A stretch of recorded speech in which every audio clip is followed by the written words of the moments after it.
presented by NASCO Roofing, 412-373-2000. The following is a test of the EAS.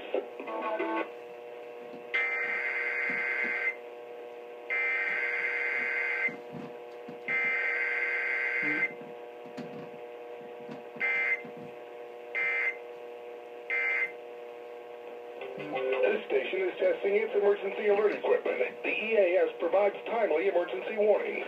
This station serves the extended Pittsburgh operational area. This concludes this EAS test. I'm at the PA Hypnosis Center with Dan Bischoff. Cut it over here, too. Hypnosis Center, help me look Okay, shut up. for Monday. Consider Got it over here.